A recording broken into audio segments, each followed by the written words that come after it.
আমাৰ গণেশগুৰিৰ ফটোখন লৈ ফটোখন চৰকাৰে মুচিছিলে নেকি দুজন পেইণ্টাৰে মোৰ লগত ষ্টেটমেণ্ট আছে দুজন পেইণ্টাৰে থানাত ষ্টেটমেণ্ট দিলে যে এইখনটো জুবিনৰ ফটো যেন নালাগে সেইকাৰণে আমি মুচি দিছো দুজন পেইণ্টাৰ কিন্তু মুছলিম নহয় অসমীয়া ল'ৰা এটা সেই দুজনৰ মই নাম আপোনালোকক প্ৰকাশ কৰিম আপোনালোকে ইন্টাৰভিউ ল'ব যে তাত চৰকাৰে মুচিব দিছিল নেকি ঠিকাদাৰজনো অসমীয়া আৰু তিনিজনে জুবিনৰ ভক্ত তেওঁলোকে ক'লে আমি খুদিলে কিয় মুচিলি বুলি এখনটো দাদা জুবিন বুলিতো আমি ভবা নাছিলো দুইজন অসমীয়া মই সিপিক কৈ দিম আপোনালোকে নামটো ল'ব দুইজন অসমীয়া মিস্ত্ৰী কোনো বাংলাদেশী মিয়া নহয় শুদ্ধ অসমীয়া আৰু কন্ট্ৰাক্টৰজনো শুদ্ধ অসমীয়া ডেকা তেওঁলোকে মুচিলে আমি গধূলি খুদিলো ভাই কিয় মুচিলি তেতিয়া তেওঁলোকে ক'লে যে এইখনটো জুবিনদাৰ ফটো যেন লাগা নাই কাৰণে মুচি দিলো আমিতো নাজানো এইখন জুবিনৰ ফটো বুলি এটা মই যদি ৰং মিস্ত্ৰী হলোহেঁতেন আজি থকা ফটোখনতো জুবিন গাৰ্গৰ দৰে নালাগে জুবিনৰ ফটো এখন সামাজিক নিয়মে কি কয় যে জুবিন গাৰ্গৰ ফটো এখন গৰিমা গাৰ্গে অফিচিয়েলি ৰিলিজ কৰিব যে এইখন জুবিনৰ আনুষ্ঠানিক পোৰ্ট্ৰেট হ'ব সব মানুহে এইখন আঁকিব আঁকাতটো আপত্তি নাই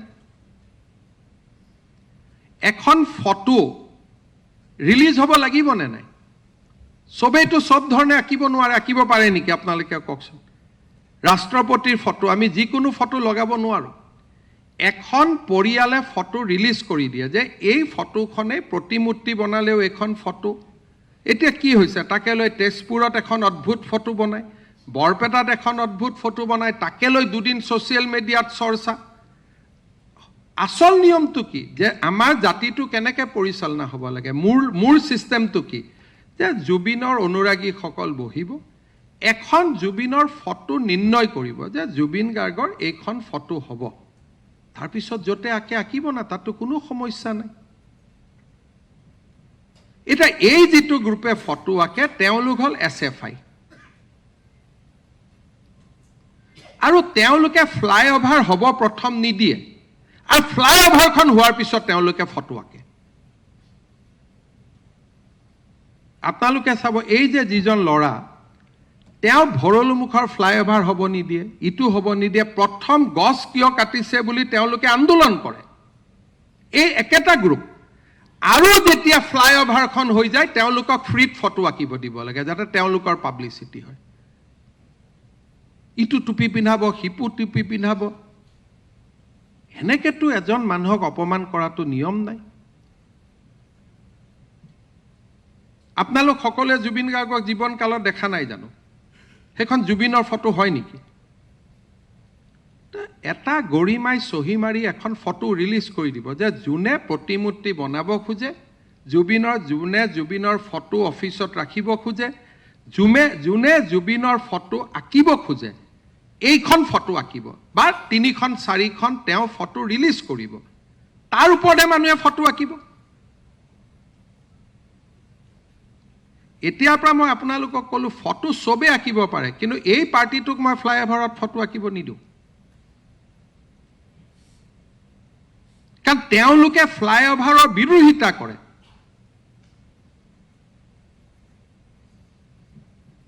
জুবিনৰ ফটো কোনে আঁকিব জুবিনৰ ফাউণ্ডেশ্যন আছে এপ্ৰুভ ল'ব অনুমতি ল'ব এইটো জবৰদস্তি আঁকা নহয় জুবিনৰ ফটো আঁকিব কোনে মানা কৰিব কিন্তু প্ৰক্ৰিয়া এটা থাকিব নে নাই চাব লাগিব নে নাই কোনবা এখন জুবিনৰ ফটো হৈছে নে নাই হোৱা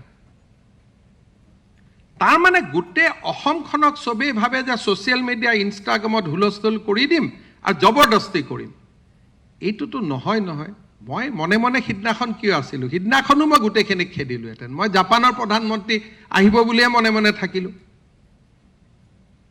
নহ'লে পিছত মই ভাল এজন আৰ্টিষ্ট নীলপৱন বৰুৱাৰ দৰে কোনোবা এজন আৰ্টিষ্টক মাতি আনি আমি সেইটোৱে প্ৰস্তাৱ দিছিলোঁ যে বাবা তুমি না আঁকিবা পুলিচে তেওঁক কি কৈছিল ষ্টেটমেণ্ট ল'ব যে তুমি না আঁকিবা আমি এজন ভাল আৰ্টিষ্টৰ হতুৱাই জুবিনৰ ফটোখন ইয়াত আঁকিম তেওঁ কোন হয় ফটো আঁকিব?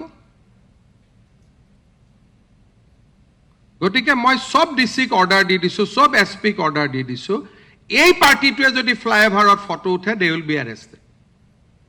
কাৰণ এওঁলোক হ'ল SFI। আৰু য'ত ত'ত গৈ পেলাই ফটোৰ ওপৰত চে গুৱেভাৰা বনাই দিয়ে ভাই। চে গুৱেভাৰা কোন হয়? মইতো কিউবাত গৈছোঁ, তাত আটাইতকৈ দেখিছোঁ, কিউবাৰ কথা ষ্টাডি কৰিছোঁ, আটাইতকৈ ড্ৰাগছৰ ব্যৱসায় তাত হয়। আমাৰ লগত চে গুৱেভাৰাৰ অসমৰ মাটি পানী বায়ুৰ লগত কি সম্পৰ্ক আছে? কোন হয়? অসমত যদি বিপ্লৱী বুলি ফটো আঁকে তে পৰেশ বৰুৱাৰ আঁকক। মই চিৰিয়াছলি কৈছোঁ ভাই, সংগ্ৰামটো কৰি আছে আজি 30 বছৰ। ভাল বেয়া বেলেগ কথা, আজিতো পৰিয়ালৰ পৰা দূৰত থাকিতো কৰি আছে। যদি আঁকিব লাগে পৰাগ দাসৰ আঁকক। ইয়াত চে গুৱেভাৰাটো ক'ৰ পৰা আহিলে মোক কওকচোন। কোন হয়? মইতো নাজানো। এইটো মই এইখন ফটো দেখাৰ পিছত মই পঢ়িছোঁ। কিউবাত কিবা কৰি আছে, কি কৰিছে, কি কৰা নাই, তাতে এখন ষ্টেট কোনো মানে তাত মানুহ যাব নোৱাৰে। ইণ্ডিয়ান এম্বেচি এটা সোলাৰ পাৱাৰ লগাই চলি থাকে, লাইট নাই, ৰাস্তা নাই, পানী নাই। সেইখন ৰাজ্যৰ লগত, দেশৰ লগত অসমৰ তুলনা হ'ব নেকি? ফটো গাম্ভীৰ্যপূৰ্ণভাৱে যে আজি আমি এইখন ফ্লাইঅভাৰত অমুকৰ ফটো আঁকিম, জিলা আয়ুক্তই অনুমতি দিব।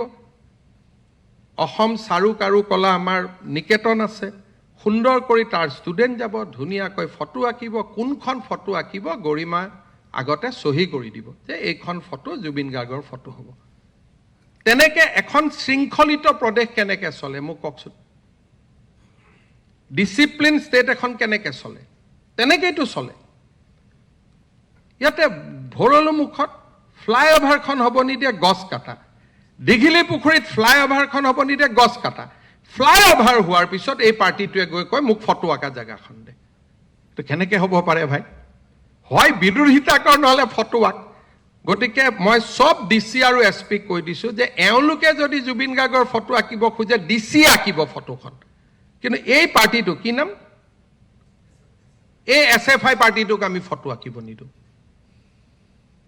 নহ'লে তেওঁলোকে আগত ফ্লাইঅভাৰখনক সমৰ্থন কৰিব লাগিব যে আমি উৰণীয়া সেতু নিৰ্মাণক সমৰ্থন কৰোঁ কাৰণ আমি ফটো আঁকিম।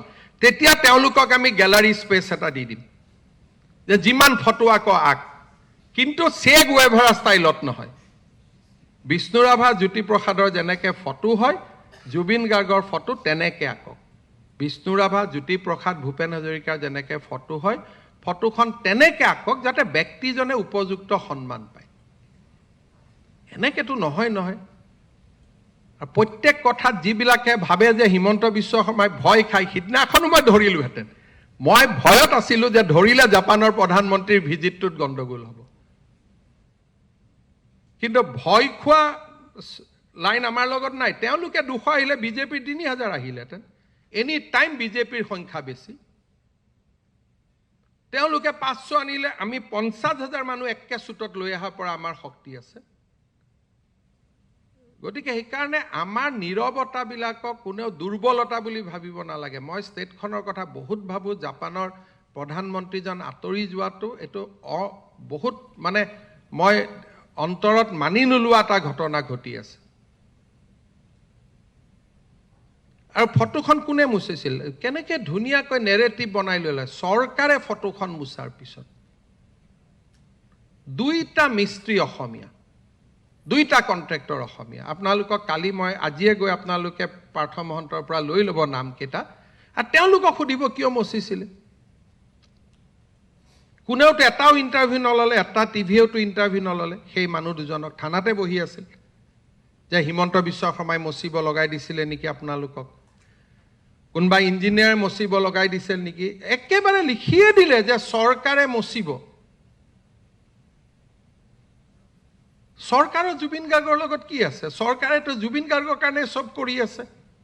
সমাধি বনোৱাৰ পৰা সিমান 25,000 টকা পৰ্যন্ত মহিলাখিনিক দিয়াৰ পৰা আমিতো চব জুবিনৰ কাৰণে কৰি আছোঁ। কোৰ্টত স্পেচিয়েল হিয়াৰিঙৰ পৰা ভাল উকিল লগোৱাৰ পৰা আমিয়েতো চব কৰি আছোঁ। আন কোনে কৰি আছে? গতিকে এই কথাটো মই এইটো কনটেক্সটত ক'লোঁ যে অসমত এই কণ্ট্ৰাডিকশ্যনবিলাক থাকিব। প্ৰথম ফ্লাইঅভাৰৰ বিৰোধিতা কৰিব, ফ্লাইঅভাৰখন হ'লে ফটো মুচিব। আমি এনেকুৱা বিচাৰোঁ যে ফ্লাইঅভাৰখনৰ বিৰোধিতা নকৰিব, ফ্লাইঅভাৰখনত কওক যে আমি চিত্ৰাংকন কৰিব খোজোঁ, আমাৰ কাৰণে গেলাৰী এটা ডিজাইনত ৰাখিব। আমি তেতিয়া ধুনীয়াকৈ গেলাৰী এটা ডিজাইনত ৰাখিম।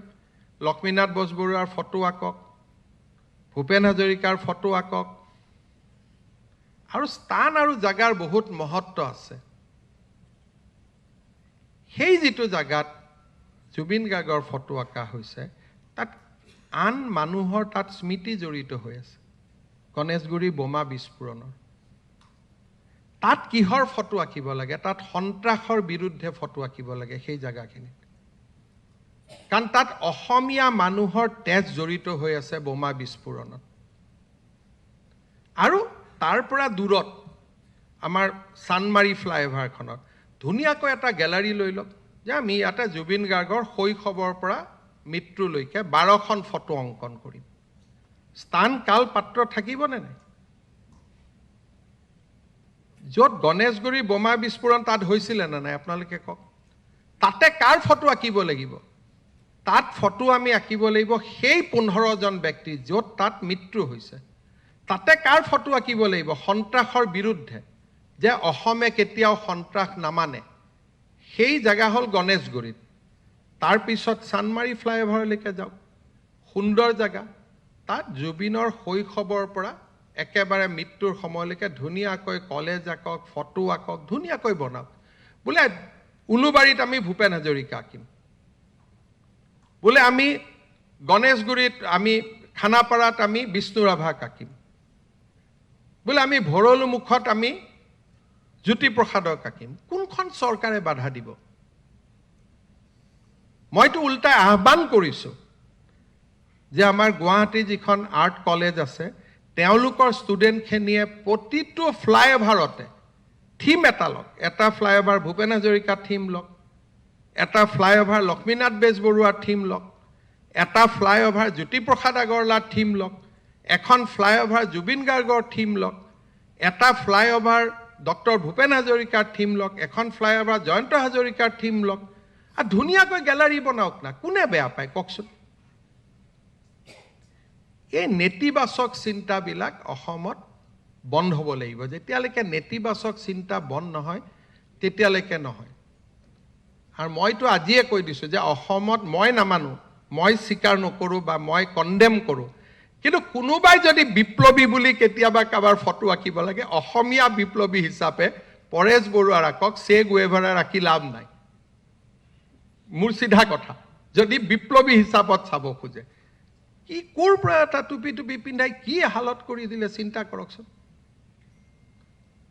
এইবিলাকৰ পৰা আমি দূৰত থাকিব লাগে, আৰু দূৰত থাকিলে অসমখন আগুৱাই যাব। আৰু এইবিলাক SFI, CPM এইবিলাকে খাই পেলাব দেশখন। সেইকাৰণে কোনোবাই ভাবি যায় হিৰো হৈছে, কোনদিনা মই NSAত ভৰাই দিম ঠিক নাই।